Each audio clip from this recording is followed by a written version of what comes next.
Some of you try cases every week. The cases in West Virginia aren't as frequent, and so I can sometimes get a little dull on my bench rulings and rules of evidence on the fly. So I wanted to share with you something, if you're in a similar situation, that might be of help. You can see here a prompt.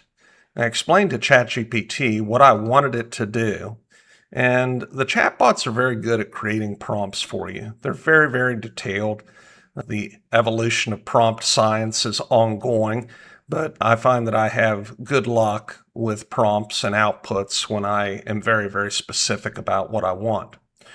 So you can see this prompt that I'm getting ready to input, and I'll show you in a moment what I'm going to input the item into, but just wanted to get you a sense of what I was going to tell the chatbot to do. Now, I can do this orally, but I decided in this instance just to paste it in.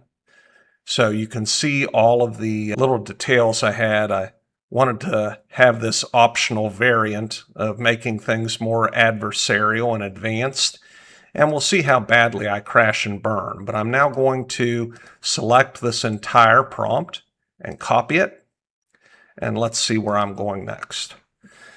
So this is an interactive avatar. I tried to think of someone who can be adversarial with me at times, constantly disagree with me, and I needed someone really brilliant.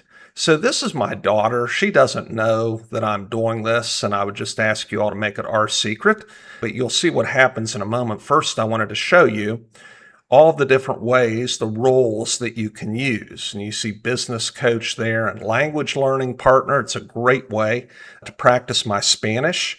But for this one, we're going to use difficult conversation role play partner.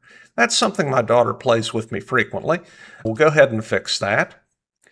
And then we're going to start a new chat, and I'll show you down here in a moment that I can paste the chat in, but I can also speak to the avatar. Can you tell me about the difficult conversation scenario you'd like to practice? Got it. Let's set the scene for our courtroom simulation. Scenario: you are presiding over a civil case where the plaintiff is suing for damages after a car accident. The plaintiff's witness, a bystander, is testifying. Can you describe what you saw at the intersection? Objection, Your Honor, hearsay. What's the exact ground for your hearsay objection, counsel? Your Honor, the witness is testifying about what they saw, but if they start recounting statements made by others, that would be hearsay. Well, counsel, I would overrule your objection as premature and will allow the examination to continue. So what's your feedback on that? How did I do? Your ruling was correct in allowing the examination to continue since the witness hadn't yet strayed into hearsay. However, it might have been helpful to clarify that the objection was based on potential hearsay if the witness began recounting statements from others. For future reference, a hearsay objection is based on Rule 802, which states that hearsay is generally inadmissible unless an exception applies. If you had sustained the objection, a good ruling might have been objection sustained. Please avoid hearsay in your testimony. Would you like to try another scenario or adjust the complexity? Give me a difficult one. All right, here's a more complex scenario. You're presiding over a criminal trial for theft. The prosecution calls a police officer who testifies. When I arrived at the scene, the defendant was acting suspiciously and admitted to being near the store. Officer, what did the defendant say when you arrived? Objection, Your Honor, this is improper character evidence. Can you elaborate further? Your Honor, the officer's testimony suggests that the defendant's behavior reflects on their character, which is not relevant to the specific charges of theft. I'll sustain the objection, but I will allow examining counsel to try to lay a foundation that would warrant the officer making the determination that he did. Please proceed. Thank you, Your Honor. Officer, can you describe what specific actions the defendant took that led you to believe they were acting suspiciously? Objection, Your Honor. This question calls for speculation. I'll overrule the objection, and I will do so without prejudice to you raising the objection again.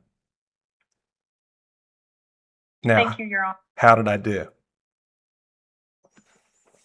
Your ruling to overrule the objection was appropriate since the question was aimed at eliciting facts rather than speculation. However, it would have been beneficial to clarify that the officer should stick to observable actions. For future reference, a speculation objection falls under Rule 602, which requires a witness to have personal knowledge of the matter. An ideal ruling might have been, objection overruled, but please ensure your response is based on personal knowledge and not assumptions. Would you like to try another scenario or discuss something else? No, Just let me know what you need. thank you very much. I appreciate it, but we'll close things out now. You're welcome. I'm glad I could help. If you ever want to practice again or discuss anything else, just let me know. Have a great day.